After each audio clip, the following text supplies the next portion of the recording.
know yoga is amazing. You do it because it helps you relax. Maybe you sleep better. Maybe you have more energy. But did you know yoga can also help you cultivate courage, confidence, what I like to call, yeah, I got this energy.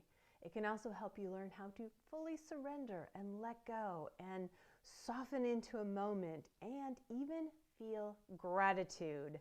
It is an incredibly powerful tool to add into your manifesting journey.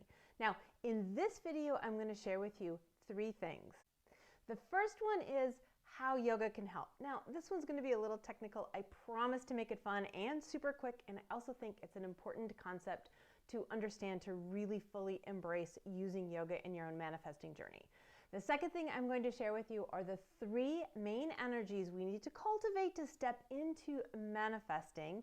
And the third one is how you can cultivate those on your yoga mat. And I promise you, by the end of this video, you are going to have a next step for your own manifesting journey, whether you're a beginner or more advanced, feeling stuck. I'm definitely going to give you the next step. Welcome to my YouTube channel. My name is Erdman-Luntz, and I've been a life coach and yoga educator for over 30 years, specializing in law of attraction for 15 years. I gotta tell you, combining life coaching, manifesting, law of attraction, and yoga, it's like combining salt and pepper. They just go together. Before we get into this, let me share that down below there is a link to my free ebook that goes through my signature law of attraction manifesting program, 5 Steps Plus 1 for Living Your Extraordinary Life. And it goes through each of the steps, gives you some life coaching tips, some inspiration, some journaling ideas to help you take it further, as well as how to apply yoga to that step. So go ahead and grab it. It's totally free. So let's move into part 1 of this video. So in this part, I want to share a little bit about how yoga helps. And this is the one where I said it's going to get a little technical. Stick with me. I will keep it short and as fun as possible. I think this is important information for you to know as you go forward so you can really apply yoga in your own situation. According to yogic philosophy, we are multi-level beings. We're not just our physical body or our minds, we're also our hearts and our energy field. Like, we have all of these levels and layers, and of course you probably see yourself that way as well, but we're not always aware that we think of ourselves that way, right? So yogic philosophy makes this really obvious that all of these layers are woven together in this beautiful tapestry that makes us us. Now, why is this important? Well, usually with manifesting and any kind of changes we want to make in our lives, we do it through our heads, right? We do it through our minds. We think about our gratitude, we think about our goals that we have, we think about taking action steps. But if you realize that all of our issues, all of our good things reside on all of the layers of our being, and we can work on all those layers. Okay? So stick with me. Think about stress. When you are stressed, it starts here. You're thinking about something you're stressed about. Your body reacts with a stress response, creating tension in the body, and that tension in the body actually creates more tension up here. So when we want to work with relaxing, we can do it through our mind, which then affects the body. We can do it through our body, which then affects the mind. That's why we love yoga so much, right? We get on the mat and it helps us relax our mind. So anything that's holding you back with manifesting, we can actually work on all of our levels, okay? So your limiting beliefs reside here. You also hold them somewhere in your body, and they show up in your energy field as well. Your fears, which are your limiting beliefs as well, but they reside on all levels. Your confidence, your courage, your ability to fully experience gratitude and to surrender and let go resides on all levels. Now, this is where yoga gets really cool, and I want to show you a diagram so you can understand it. I guess it's more of a PowerPoint than a diagram, but this is going to help you really understand the benefit of your yoga practice, okay? So in yoga, we see the body as having 5 sheaths or koshas. We already talked about the first 3. These are considered the lower body pieces or parts. And that's the physical body, literally your arms, your legs, your energetic body. This refers to your chi or your prana. and your mental body. And this is your lower mind. So this is that part of your mind that's busy with the dailiness of life, making sure you pay the bills, pick the kids up from school. What are you going to make for dinner? Did you get everything done today? And where stress and anxiety reside. Now, this clutter in these lower bodies keep us from raising our consciousness. This is one of the main benefits, if not the benefit of yoga, right? Is the more we do our practice, the less clutter, if you will, in the physical body that shows up as tension. In the energetic body, well, there is clutter in our energetic body. It's actually why we do Tai Chi, Qigong, acupressure, acupuncture. All these things are to open up and release the clutter of our energy so that it flows freely, because the more freely it flows, the healthier we are physically, mentally, and emotionally. And our mental body, of course, all of that worry, etc., we know it doesn't help us raise our consciousness. And our yoga practice actually has 4 parts to it, and it helps us get out of this lower body place, right? It helps us release the clutter of these lower bodies so that we can get into a better space. So for our physical body, of course, it's the asanas or poses. The energetic body is breath, or pranayama is another word for it. And our mental body, of course, is meditation. Now, the 4th aspect is studying philosophy. And this is just to open up your mind to new ideas. And of course, if you are working on manifesting and law of attraction, you are clearly exposing yourself to new ideas pretty much all the time, right? Now, as we do these practices, it gets us to the 2 higher sheaths or koshas, and that's your higher mind, that place that's really above all the busyness of life. It's what we call the witness, and also our soul body, which is our bliss body. And that, when you're in the higher mind and soul body, you are a manifesting queen. Am I right? Now, here's the thing. As we work on our yoga mat, we uplift our thoughts. We help our bodies feel better.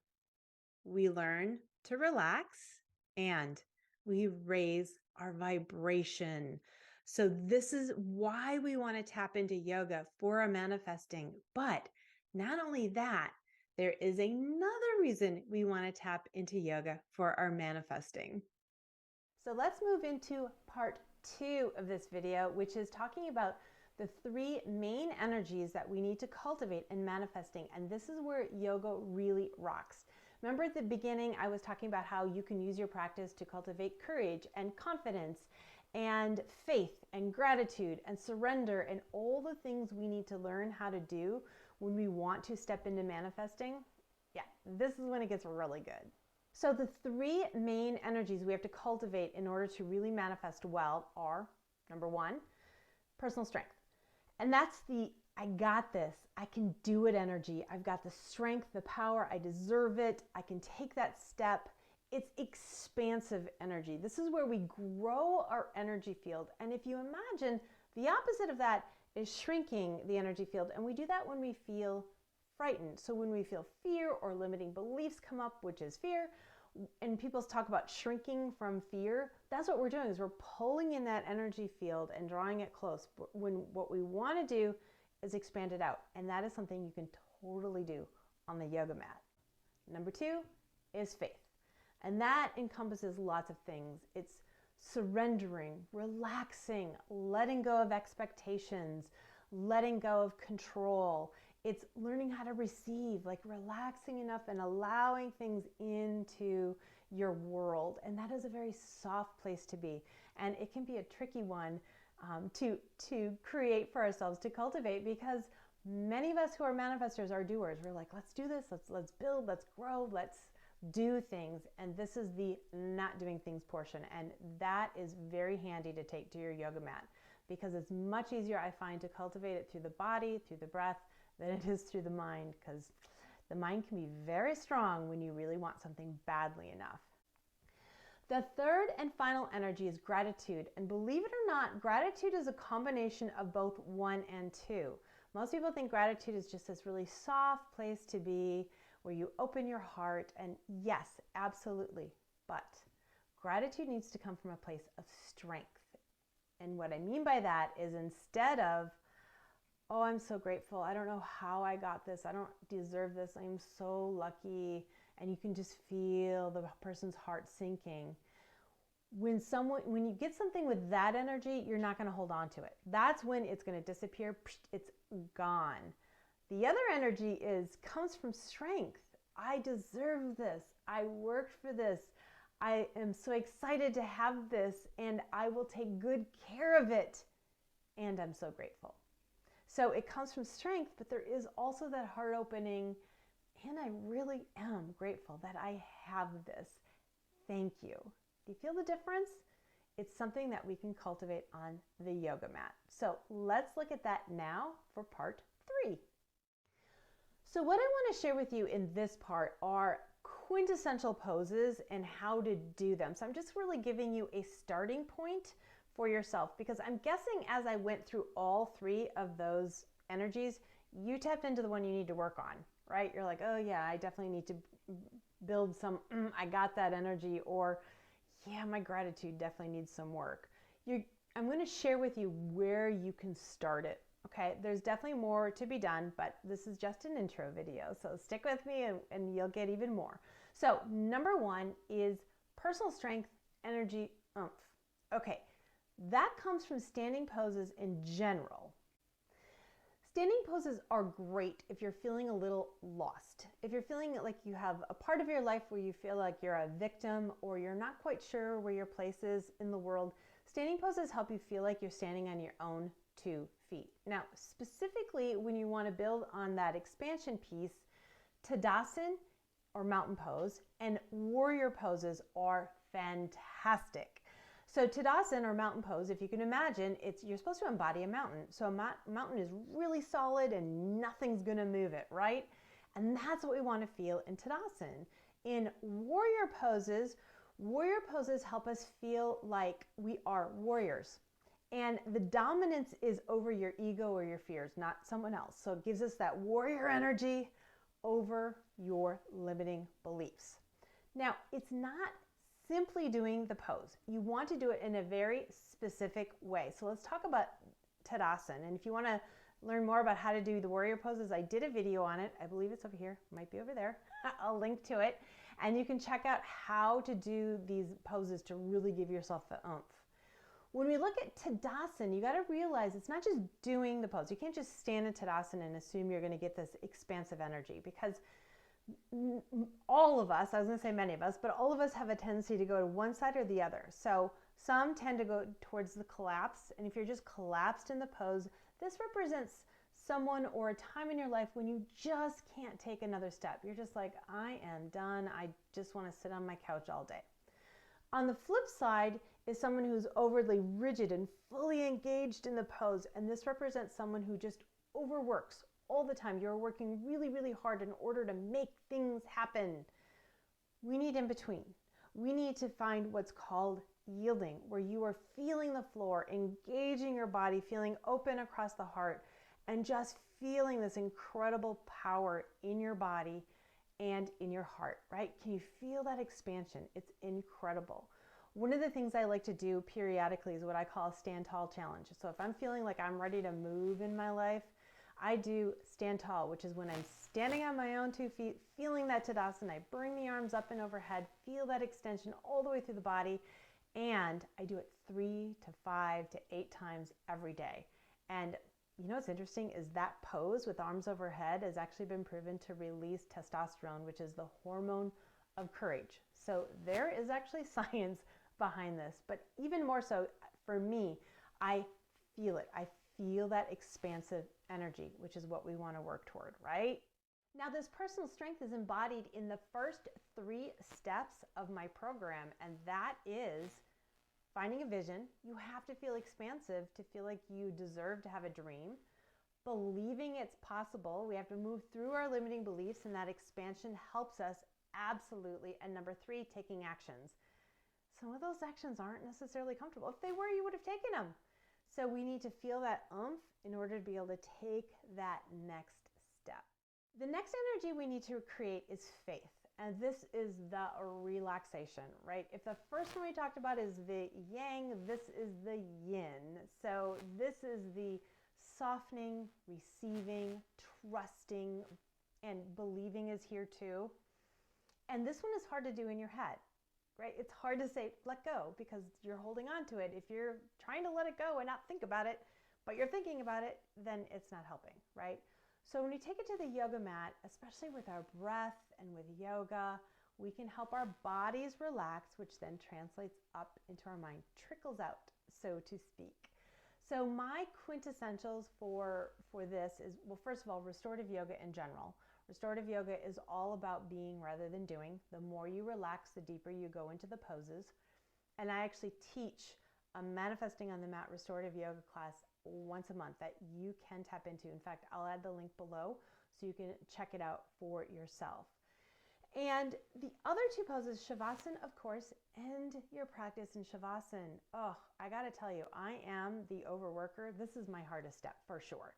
And I am the overworker I talk about, and it's so easy for me to skip Shavasana at the end. It's like, oh, let's get on with our day or get ready for bed or whatever. It is so important to do your Shavasana. Give yourself a minimum of 5 minutes, but preferably 20 to really let go and soften. And finally, the last one I really love for this, it's quintessential to me, is Supta Baddha Konasana. Now, not only is this an incredibly relaxing pose, and I will add, especially for women, this is a very feminine pose. A lot of men love it, but it is particularly helpful for women. It also helps you receive. So if you are having a hard time allowing good things into your body, this is a great pose for that, quintessential. Okay, so this is actually the next step in my signature program, and it's faith. And it actually embodies 3 things: surrendering, letting go, and receiving. And everything we talked about will help you with that. Our third and final energy is gratitude. And as I mentioned earlier, this is actually a combination of the first 2 energies. It's both expansive and it's really soft. It's very heart-centered because that's where our gratitude resides. It resides in our heart. And I just want you to remember that as you do your own gratitude practice, to remember to come from a place of abundance, of I deserve this, of expansion, and at the same time still being in your heart and still feeling really grateful. Now, the quintessential yoga poses for gratitude are forward folds. Forward folds are all about being in the present where gratitude resides. And any forward fold will definitely help you cultivate that soft, heart-centered feeling. But if you want to come from that expansiveness, I definitely recommend Uttanasana. So you're going to do this pose starting in Tadasana, right? So you've got your groundedness, your heart is open, you're feeling that strength, and then you sweep the arms up and overhead, lift the heart, open it up, and swan dive forward into your Uttanasana. So you're still feeling the strength in your legs. As you fold into your forward fold, bow your head, soften your face, feel your heart soften, and just feel the gratitude. It's kind of cool. And the more you work on this Uttanasana, the more you can cultivate that feeling of, I deserve this, and I am so grateful. And there you have it. A primer on how to begin manifesting on your yoga mat. Now, where do you want to begin? Well, like I mentioned earlier, you probably resonated with one of the energies I was sharing as, boy, that one is really hard for me. That's where you want to begin, and begin to incorporate the quintessential pose that I shared with you in your daily practice even more often. Like I said, I do that stand tall many times a day when I'm really working on expanding my energy even more. Now, if you're not quite sure where to begin, start with the first one. Start with that expansive energy, because that is a really important thing to begin to cultivate, and most people do need that. Remember that I have the ebook down below, so you can grab that. It's totally free, and you can get more tips for each of the steps of the manifesting program, 5 steps plus 1 for living your extraordinary life. Now, if you enjoyed this content, please subscribe and give me a thumbs up. I would also love a comment on which energy you need to work on. I'm really curious to know. All right, thanks for joining me, and we will see you on the next video.